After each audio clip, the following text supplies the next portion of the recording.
So we got the Duramax hooked to the trailer, all pretty much ready to go here. Gonna go pick up Tarl and gonna go take a look at this Monte Carlo and see if we can turn it into a nice slidey drift car. We'll see.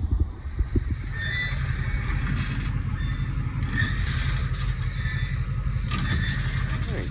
So here it is, 1985 Monte Carlo. I'm not sure if it's actually an SS. I gotta check the RPO codes there in the trunk lid. Then I didn't bother with it now because at $200 I wasn't too worried about it. It's pretty solid. It's got a little bit of rust on the quarter there, but nothing I'm too concerned about. The driver's side floor was patched at one point, but overall it's pretty solid, and at that price point doesn't really matter. Doesn't run at this moment. Didn't have any spark, so either ignition module or coil went bad. Have a couple of those laying back at the garage. I'm gonna try tossing one in it and see where that takes us. Giving it a quick rinse off before put it in the garage. So that way it's not so dirty from sitting all these years. Got Tarl doing work for once. Kidding, he's been helping me out quite a bit with all this. Well, we'll see what it looks like when it's all done. Got it washed off. It's a little frozen because it's pretty cold here in Pennsylvania, but it's in the garage now. First step, we're gonna clean the trunk out, clean the interior out, because interior is pretty rough overall, but again, with its intended purpose, doesn't really matter to me much. But you get that done, and then we're gonna try and see if we can get this thing to fire up yet tonight. I got parts laying in the back room, so hopefully that'll work, and I want to turn it around and put it in here the other way for working on it. It'll make my life easier, but we'll see. Got to take that off. It's no longer for sale. It's just for drift. Always fun finding all the interesting things that are left in used cars when you buy them, like tile, gloves, cigarette packs, empty food wrappers. Never know what you're gonna find. Most of the big stuff out, but pulled this interesting center console piece out, but that's gonna go over there in the trash. But then you've got a whole lot of wire nuts, and then here's the window switch with what feels like extension cords and more wire nuts. Whether it all works or not, I'm not sure yet, because the battery in this thing is stone dead. And then here's the quality part of the seat is ratchet strapped to the bracket because it's broken at the bottom, but we're gonna have to put some high bolster seats in it anyway. And the one positive thing, found this nice sweet little Matchbox Monte Carlo. Granted, I don't intend to have flames because it just doesn't look right on one of these cars. Got a new battery because the other one was stone dead. Checked for spark on it, and in that process it tried to fire, so toss some fresh gas in it. Tarl, you want to give her a whirl, see what it does here?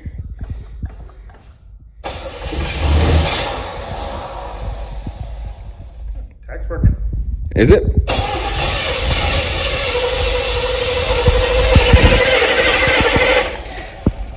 Give her a little.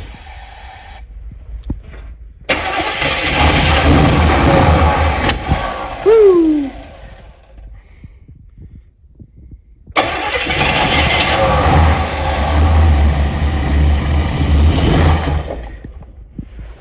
Choke doesn't seem like it's setting, but let it idle. So you say the tach's working? Yeah.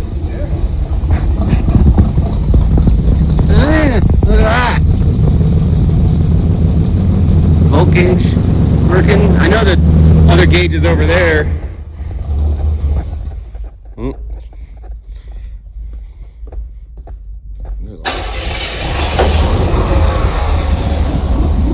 See what these gauges are showing here.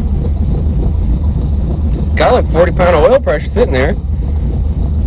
Volt gauge isn't wired, but Volt gauge on there is just working now. yeah, that one looked like it worked when we were first trying to start it out there. See where it goes from here. One step down, it actually runs. All we got to do is put a battery in it. Well, I messed a little bit here with all this rat's nest of wiring for the power windows.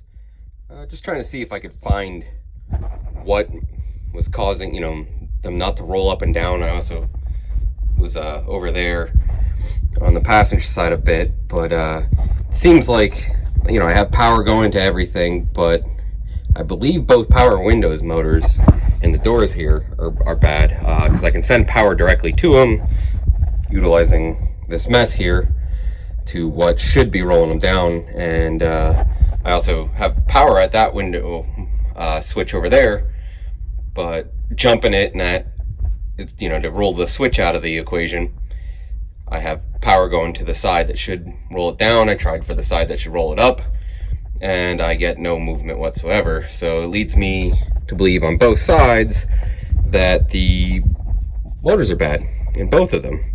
So I'm gonna test a few more things with it yet, I think, but pretty sure that's our culprit for why I can't roll my windows down on this.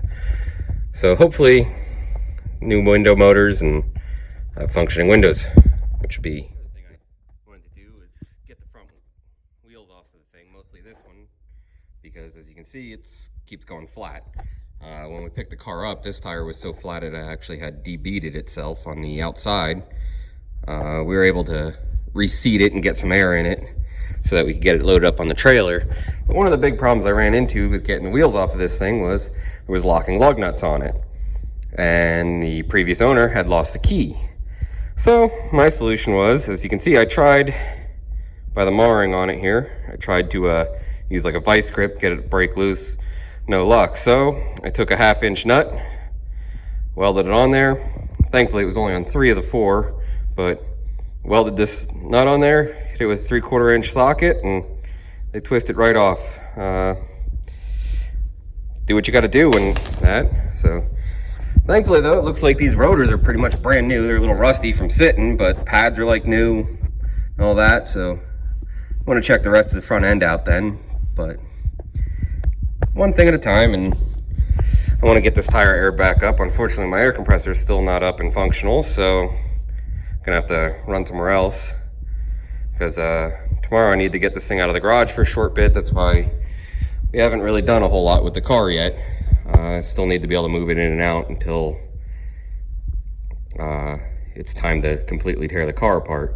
So I'm just trying to take care of some little things like those power windows, and just want to clean some stuff up out of that in there and the interior and that quick. And then all this is coming out. We're going to do a timing chain on it, since who knows the last time it was changed. And well, quick RPM changes is what stretches them, and this car is probably going to see a lot of that. So I'm going to put a good double roller in there, and it's easier to do that while you can drop the pan with the motor out. So we're going to pull the motor and trans together for when the stick shift conversion happens.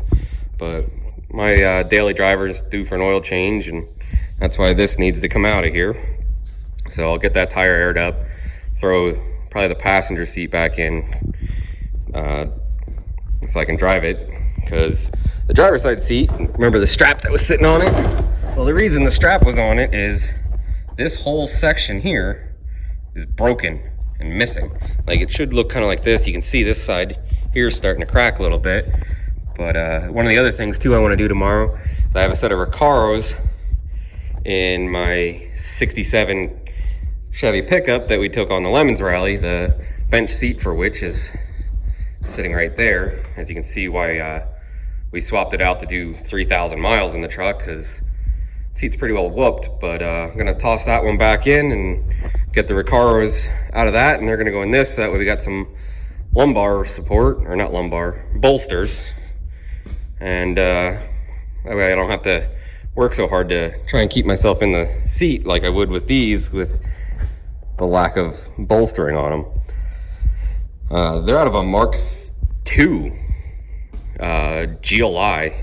I probably know I'm gonna have to adapt them some, and like the cable that goes from one side to the other for the seat brackets is broken, but I'm sure I can come up with something, or I'll just get it adjusted to where I want it, and that's that, because nobody else is going to be driving the car really, and if they decide they want to, well, they're just going to have to deal with it. All right, as you can see, no more wiring mess here on the floor. That window's rolled down. and so is this one.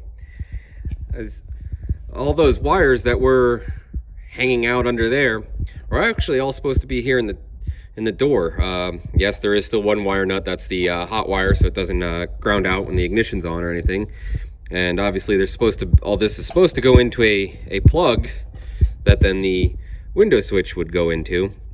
That was cut off, so need to get a new plug and a new switch because the other one was beyond repair. This one here, as you can see, I have a PIX shoved into the plug to hold a wire in place in the plug, and you really can't get these plugs apart to repair it. So I'm just gonna have to buy another plug, and for that side, that switch doesn't seem to work either, so I'm just gonna have to buy a new switch for that. So new plugs and door switches and window switches for both doors, and should be good to go. Got to order a door handle for this side so I can open it from the inside as well. So that's going to be one of the next things, is kind of buttoning up the interior, which includes, as you can see, the floor is kind of crusty. You want to clean that up, prep it, put some paint on it, keep the rust at bay, and put those Recaros in here.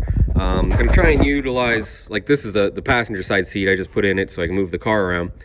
But use the factory seat rails in it and mount the Recaros to those. I also want to try and keep the seat height as low as I can, so that way when you have your helmet in the car, you don't hit up here on the roof at like the end of a slide or a transition, because it's kind of unpleasant. It's kind of an issue we've had with Tarl's 240, is we both hit our heads on the roof when we're sliding the car around. So gonna try and keep it lower. It might hinder visibility a little bit, but it'll aid in comfort, so gotta give a little to get a little. Also, Jimmy's Dakota is out of the shop. I just moved it out. We assessed it after we got it home. You'll see more of that in another video, but that's out of here.